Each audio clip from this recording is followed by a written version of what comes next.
عمرو بن یحییٰ نے بیان کیا، ان سے ان کے دادا سعید بن عمرو نے اور ان سے حضرت ابو ہریرہ رضی اللہ تعالی عنہ نے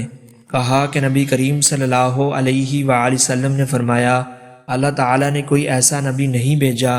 جس نے بکریاں نہ چرائی ہوں۔ اس پر آپ صلی اللہ علیہ وآلہ وسلم کے صحابہ اکرام رضی اللہ تعالی عنہم نے پوچھا، کیا آپ نے بھی بکریاں چرائی ہیں؟ فرمایا کہ ہاں، کبھی میں بھی مکہ والوں کی بکریاں چند قرات کی تنخواہ پر چرایا کرتا تھا۔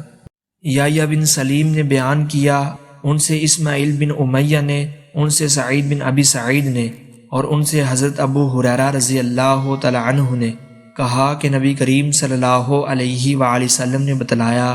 کہ اللہ تعالیٰ کا فرمان ہے کہ 3 قسم کے لوگ ایسے ہیں کہ جن کا قیامت میں خود مدعی بنوں گا۔ ایک تو وہ شخص جس نے میرے نام پر عہد کیا اور پھر وعدہ خلافی کی، دوسرا وہ جس نے کسی آزاد آدمی کو بیچ کر اس کی قیمت کھائی، اور تیسرا وہ شخص جس نے کسی کو مزدور کیا، پھر کام تو اس سے پورا لیا لیکن اس کی مزدوری نہ دی۔